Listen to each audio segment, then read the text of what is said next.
Bab 3679. Baru saja lolos dari suatu bahaya dan jatuh ke bahaya yang lain.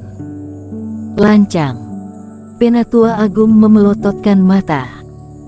Bocah, jangan mengira kamu bisa bertahan hidup hanya dengan melibatkan istana bintang 3 daratan.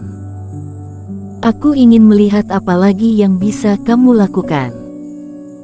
Penatua Agung membuat isyarat mata. Juna kemudian menarik tas penyimpanan iblis Fu dan melemparkannya kepada Erik. Saat merasakan ikatan tali spiritual di badannya sedikit mengendur, Erik mengulurkan tangan. Setelah mengambil tas penyimpanan itu, Erik tiba-tiba merasa jauh lebih nyaman. Kemudian, Erik segera mengeluarkan 3 buah token yang memancarkan cahaya Reiki. Lihatlah dengan jelas. Ini token 3 daratan. Saat melihat token tersebut, semua orang memanjangkan leher dan memelototkan mata untuk melihat kebenarannya. Penatua Agung tiba-tiba melambaikan tangan dan kabut spiritual mengepung dari segala arah, yang seketika menghalang penglihatan semua kultivator dan semua orang di sekitar itu. Token Kingsu, token daratan Yangyun, token Suezu, token para letnan itu semuanya asli. Penatua Agung mengambil token-token itu, kemudian melihatnya dengan teliti dan perlahan-lahan berbicara. Selesai berbicara, dirinya juga sedikit tercengang. Sebagai manajer besar klan Kera, Penatua Agung biasanya juga memiliki banyak interaksi dengan daratan Jiushu dan token daratan Jiushu Istana Bintang ditambah dengan kristal spiritual yang istimewa. Cara pembuatannya juga cukup aneh dan jumlahnya juga cukup langka. Penatua Agung tidak hanya tahu, dia juga memiliki beberapa token tersebut.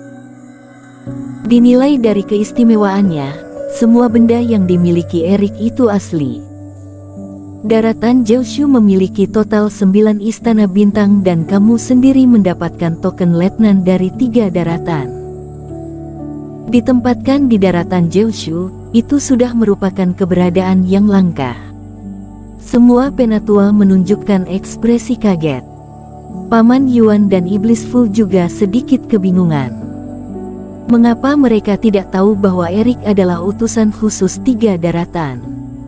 Erik benar-benar sangat ahli dalam menipu. Para teman seiman, apakah kalian sudah melihat Nai dengan jelas? Aku benar-benar merupakan utusan 3 daratan, hanya saja aku bertemu dengan Paman Yuan dan sekelompok orang klan Kera yang terperangkap di tengah perjalanan. Aku cukup baik hati, aku menyelamatkan mereka dengan mempertaruhkan nyawaku sendiri. Setelah melihat semua orang telah tenang dari kemarahan yang tinggi, Erik lanjut berteriak. Meskipun sampai akhirnya aku berhasil menyelamatkan semua teman seiman klan iblis, tapi energiku banyak terkuras, yang menyebabkan aku jatuh pingsan dan sekarat. Roh pelindungku dan Paman Yuan terlalu panik, mereka menerobosi kolam peri demi menyelamatkanku dan secara tidak sengaja membuat masalah. Kolam peri kalian hanya menjadi kacau, tidak dihancurkan. Tapi, aku mempertaruhkan nyawa demi menyelamatkan Master Klan Kera.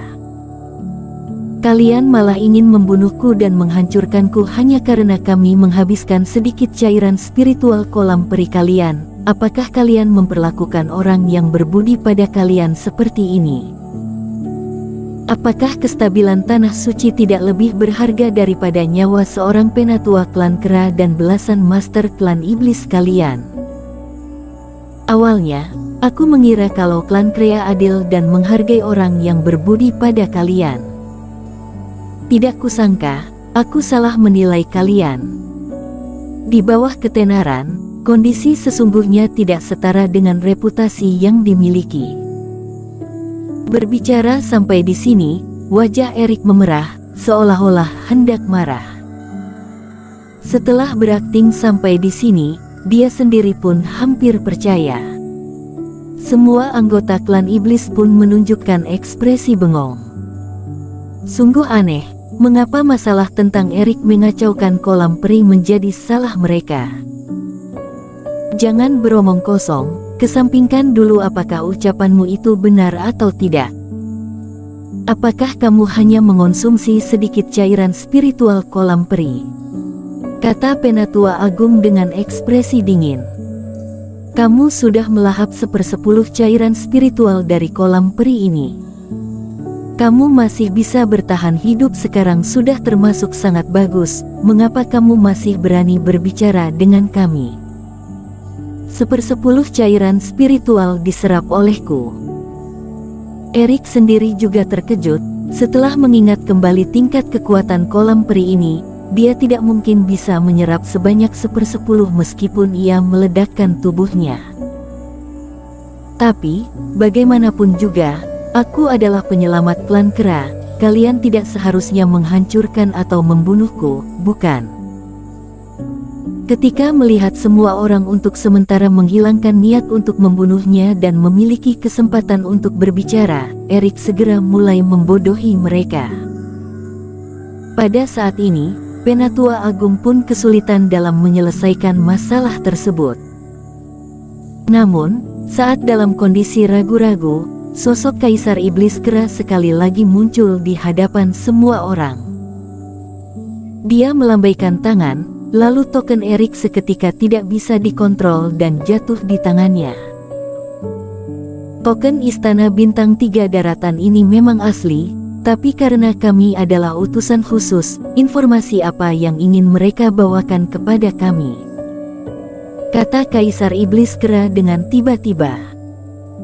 Informasi yang mereka bawakan sangat penting dan berhubungan dengan daratan Kinsu. Aku hanya bisa membicarakannya seorang diri dengan Kaisar Kera. Erik lanjut menipu. Apakah yang kamu katakan itu benar? Tentu saja. Kaisar Iblis Kera tersenyum. Erik merasakan sesuatu yang aneh dari senyumannya. Sepertinya, ucapannya sedikit salah, tetapi ia tidak tahu apa yang salah. Paman Yuan, apakah semua yang dia katakan itu benar? Kaisar Iblis Kera tiba-tiba melihat Paman Yuan yang tertangkap itu. Jantung Erik tiba-tiba berdebar dan akhirnya mengerti. Paman Yuan bagaikan sebuah celah. Meskipun ia bersedia menyelamatkan Erik dengan mempertaruhkan nyawa, dia tidak mungkin mengkhianati klan Kera. Kaisar Kera, aku. Paman Yuan ragu-ragu sejenak dan menghela napas, kemudian dia tetap mengatakan segala sesuatu yang benar dan yang ia ketahui. Oleh karena itu, semua orang itu sekali lagi menjadi penuh dengan energi pembunuh. Dasar bocah, bohonganmu sangat banyak, kamu bahkan berani berbohong padaku. Aku akan memenjarakanmu selama ratusan tahun, kemudian aku akan bertanya apa tujuanmu datang ke klan Kera. Sap. Kaisar Kera melambaikan tangan dengan acuh tak acuh dan seketika angin menghembus dengan kuat. Abis, semuanya sia-sia. Penglihatan Erik seketika menjadi gelap dan sama sekali tidak bisa melawan. Dia bagaikan daun yang tertiup angin kuat dan langsung dilemparkan ke dalam kehampaan. Setelah berhenti, Erik menyadari bahwa dirinya telah berada di dalam penjara, yang sekelilingnya merupakan pagar hitam yang sepenuhnya mengunci area tersebut. Selain itu, tempat ini sama dengan ruang pulau darah, yang sama sekali tidak memiliki gelombang Reiki. Kondisinya bagaikan baru saja lolos dari suatu bahaya dan jatuh ke bahaya yang lain. Suara tertentu terdengar dan sebuah bayangan juga muncul di sampingnya, yang jatuh ke tanah dan ia merupakan Iblis Fu. Paman Yuan benar-benar tidak bisa diandalkan. Kamu hanya kekurangan sedikit kesempatan untuk melarikan diri, tapi dia malah membocorkan semuanya, ujar Iblis Fu dengan putus asa setelah berdiri. Kita juga tidak boleh menyalahkannya. Bagaimanapun, dia adalah anggota klan Kera, dia bersedia mempertaruhkan nyawa untuk membantu aku pulih kembali sudah termasuk baik, Kita tidak boleh berharap dia mengkhianati klan yang sudah mendidiknya selama ribuan tahun, bukan? Erik menggelengkan kepala, dia sama sekali tidak keberatan. Bagaimanapun, nyawanya berhasil dipertahankan setelah beromong kosong dan tidak dibunuh. Dengan demikian, dia masih memiliki kesempatan. Lagi pula, Erik merasa bahwa Kaisar Iblis Kera sepertinya telah menyadari identitasnya. Apa yang harus kita lakukan sekarang? Meskipun kamu sudah sadar kembali, kamu juga terperangkap di tempat ini. Rapat terbesar sudah segera mulai. Jika kita menunda waktu selama 1 atau 2 hari, sepertinya kita tidak memiliki kesempatan untuk bertemu dengan Vinola dan yang lainnya. Karena kita sudah mengganggu mereka, kita harus menenangkan mereka. Kita juga tidak bisa melarikan diri untuk keluar dari sini, tunggu kesempatan saja. Kaisar Iblis Kera mengatakan bahwa Erik akan dipenjara selama 100 tahun pasti berbohong. Ketika Erik mengeluarkan 3 buah token, meskipun pihak lawan akan curiga, mereka seharusnya akan bertanya padanya. Masalah ini diselesaikan setelah bertemu saja.